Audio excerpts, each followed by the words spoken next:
Allô, ma belle sangha d'amour en direct du Japon.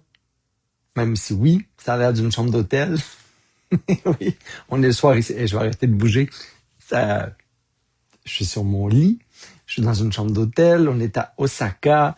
Alors, je me joins à vous en direct 1 heure en avant. J'ai réussi à toffer, comme on dit en bon québécois, là. Aujourd'hui, ça va être l'art du vide.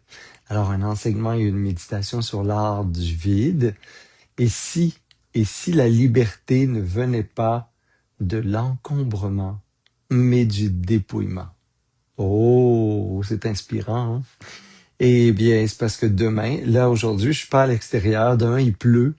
De deux, je suis à Osaka, dans une ville super bruyante, super agitée, tourbillon. Demain, on prend le train et on s'en va au Mont Koya et à Koyasan, donc une ville monastique dans les montagnes avec un des grands sanctuaires shintoïstes et un des grands sanctuaires bouddhistes et beaucoup, beaucoup de monastères. Et on va vivre dans une communauté de bouddhistes qui pratiquent les traditions japonaises ésotériques du bouddhisme ici. Alors voilà, au Japon. Ça va être de toute beauté, je vais vous envoyer des photos, mais là, je suis encore à Osaka. Fait quoi de mieux qu'un fond de chambre d'hôtel comme fond d'écran, un mur de chambre d'hôtel comme fond d'écran, et que mon lit pour méditer sur ce beau thème dont je voulais vous parler parce qu'on étudie beaucoup le zen ici. J'enseigne énormément la philosophie autant que les pratiques du bouddhisme zen.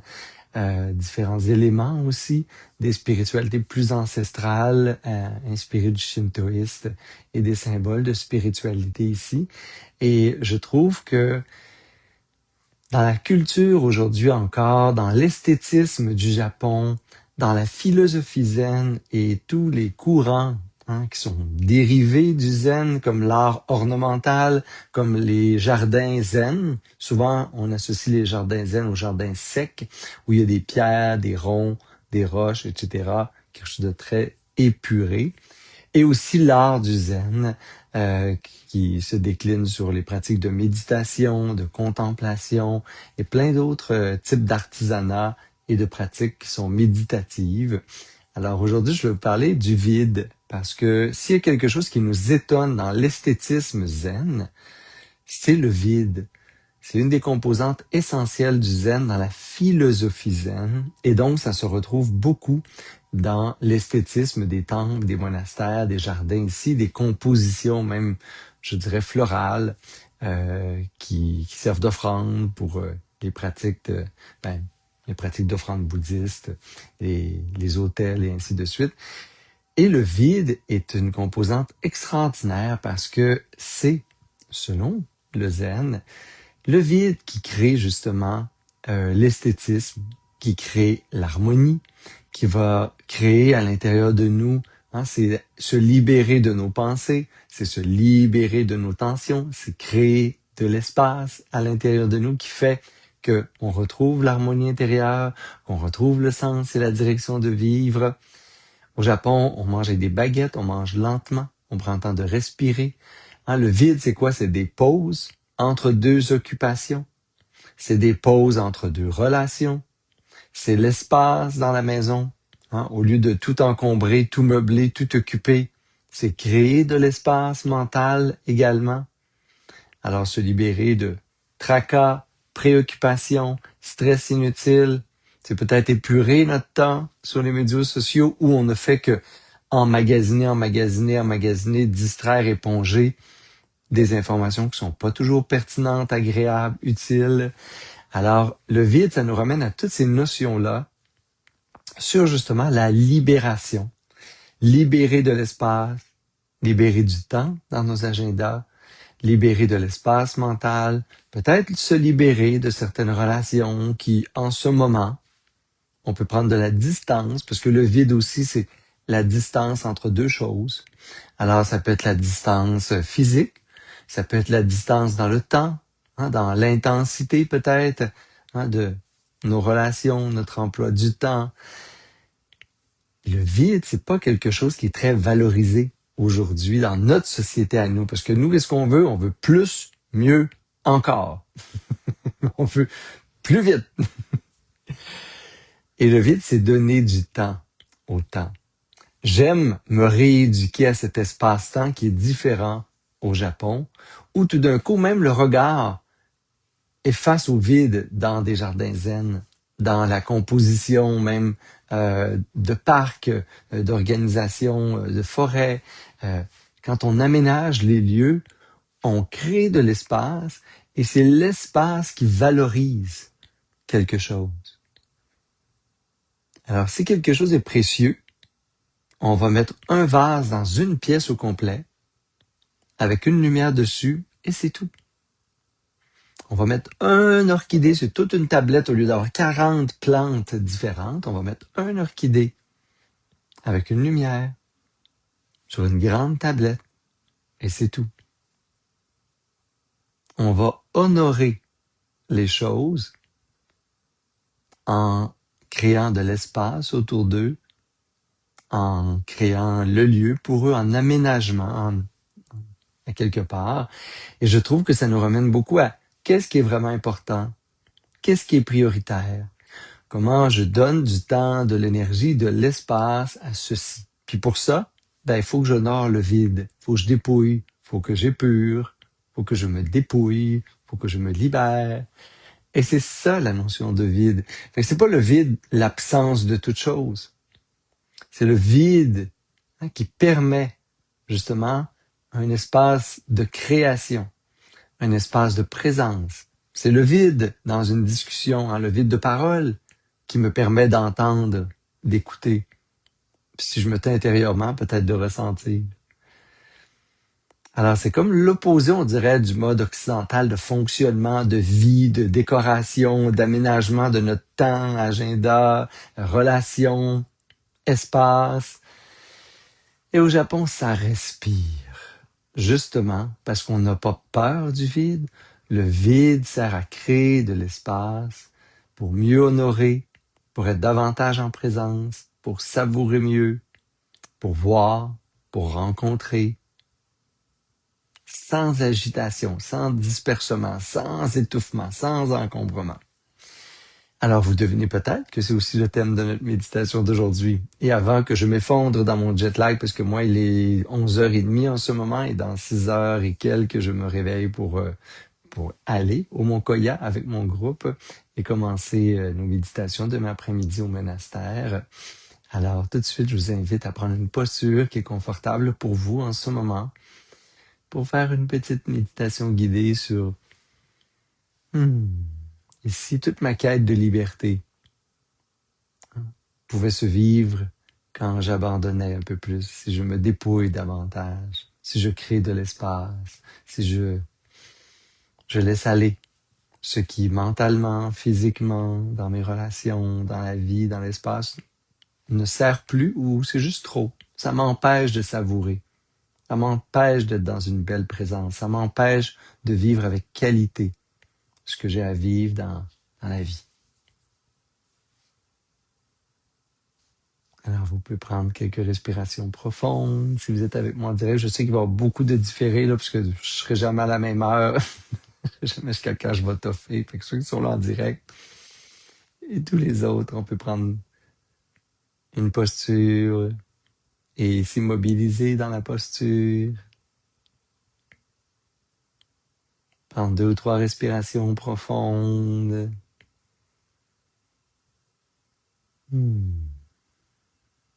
Fermez les yeux ou gardez les yeux mi-clos.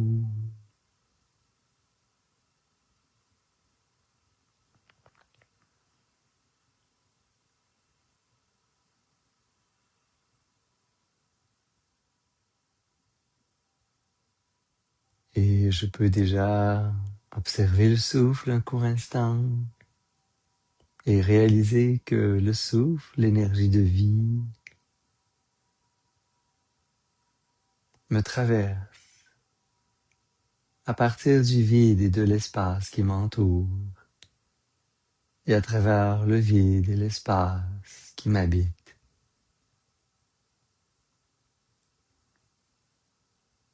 C'est parce qu'il y a de l'espace en moi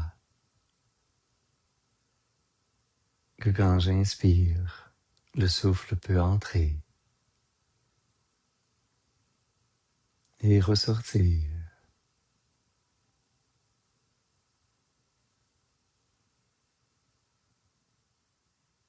Et c'est de l'espace autour de moi, précieux, vide,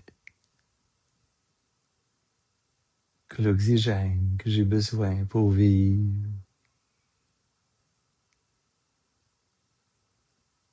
est juste là, disponible à chacune des inspirations.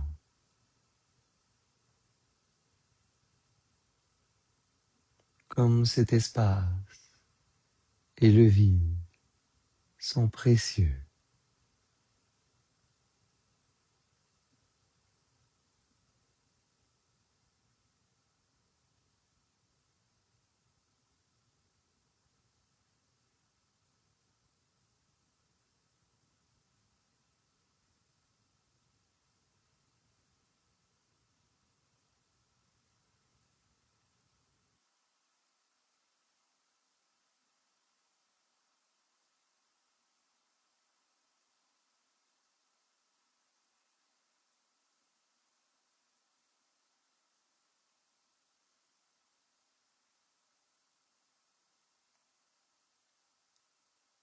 Et je peux prendre un temps pour regarder les pensées qui sont là dans mon esprit.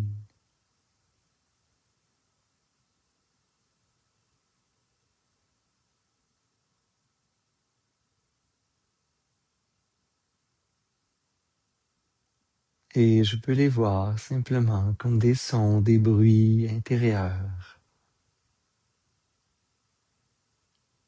qui prennent naissance et qui disparaissent dans l'esprit.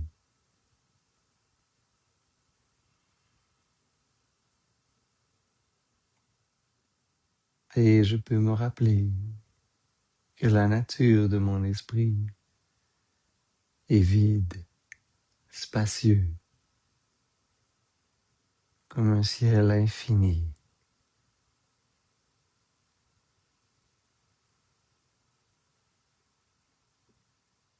Et c'est l'espace mental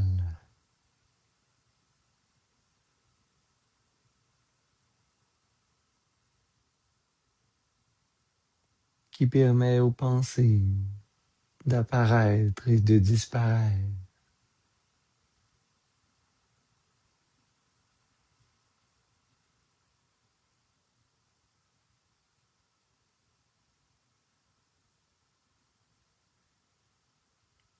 Toute pensée naît du vide et retourne au vide intérieur, qui est comme un espace de création infinie,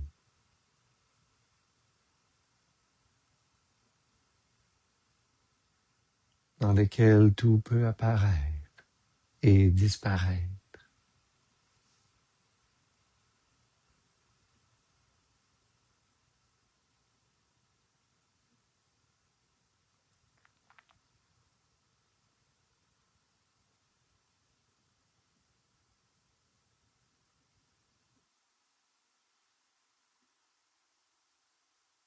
Et dans ma vie, je peux prendre un temps pour regarder quelle est ma relation au vide et à l'espace, à l'absence,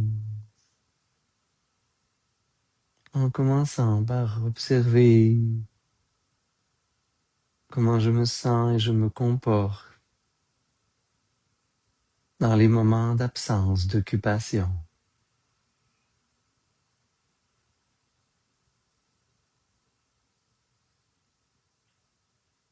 Comment je remplis le vide d'activité, de travail, de distraction.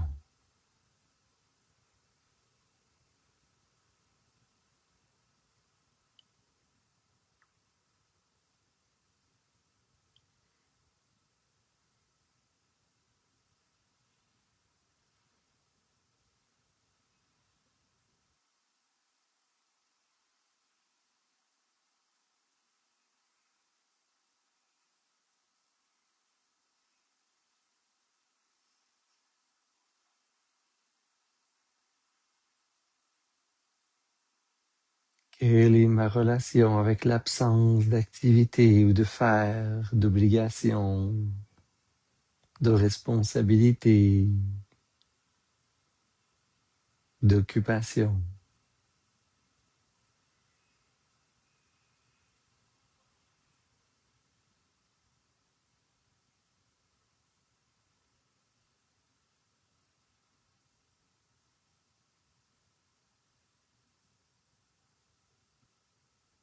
Est-ce que je suis capable de rester dans les moments de suspension entre deux activités, deux occupations?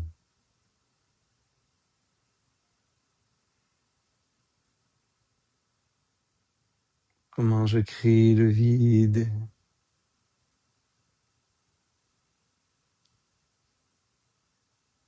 l'absence,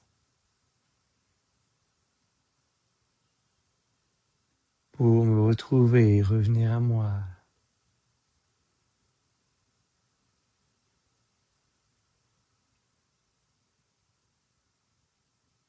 Quand je cesse de me projeter à l'extérieur dans des occupations, des activités, je peux voir quels sont les moments où vraiment je peux me recentrer, revenir à moi.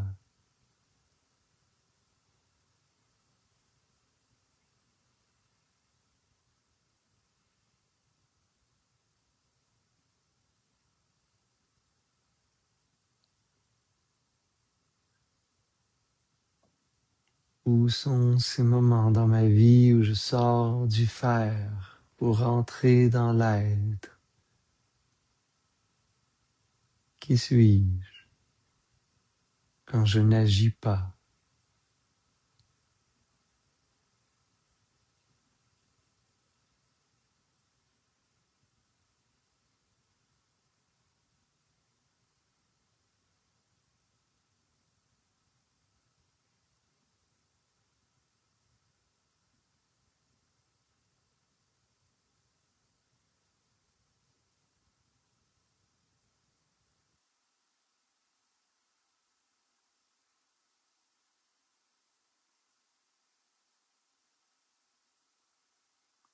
Qui suis-je quand il y a le vide du regard des autres sur moi? Qui suis-je quand je cesse d'agir? L'absence d'occupation.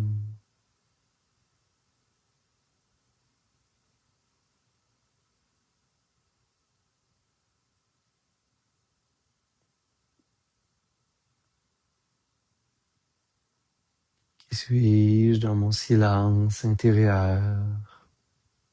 Le vide et l'espace comme ultime refuge en moi.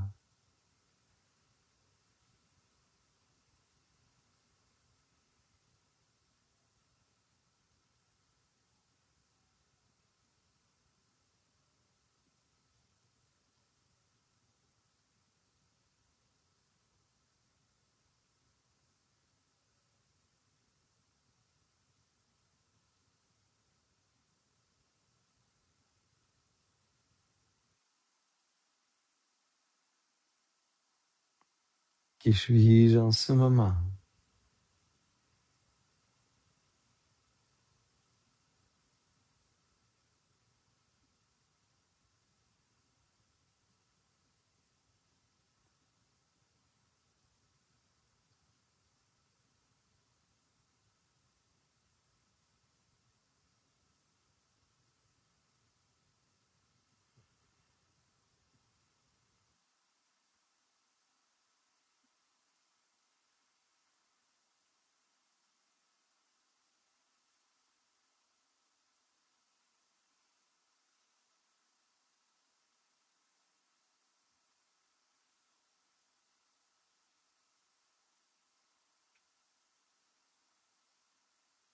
Et je reviens doucement au souffle avec un léger sourire.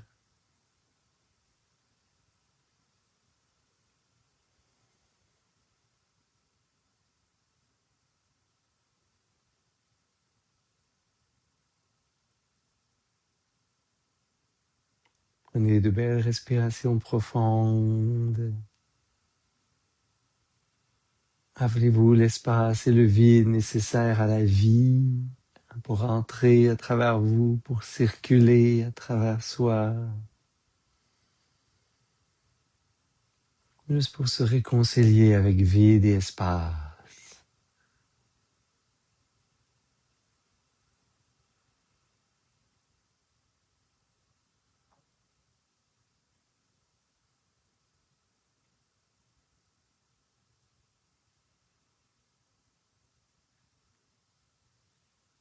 Et on peut doucement emmener les mains en namasté, les frotter ensemble.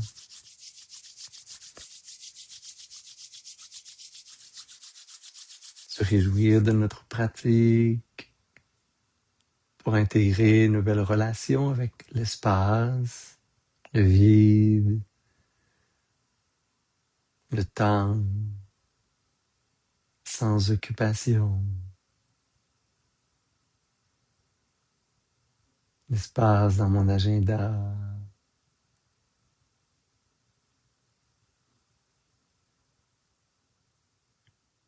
Le temps entre deux activités ou deux relations. Nécessaire à se retrouver, se rencontrer pour mieux honorer ce qui est, ce qui occupe l'espace.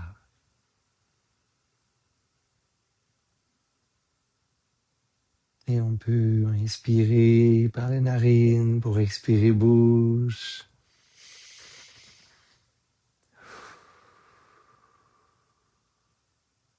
Et je vous invite à inspirer pour faire vibrer Om intérieurement ou extérieurement.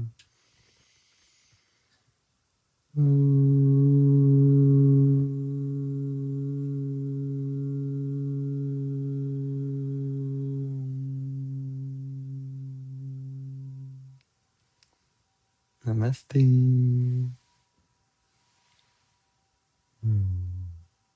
Namasté, mes beaux amis d'amour.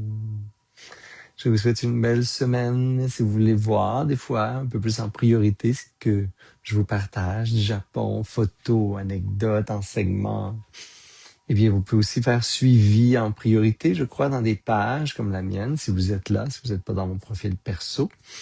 Et puis, comme ça, vous allez voir passer toutes les choses. Je vous ai déjà fait plein de petits coucous cette semaine, sympathiques ou et drôles. Et j'ai hâte de vous voir la semaine prochaine. Je vais tout faire pour pas être dans une chambre d'hôtel.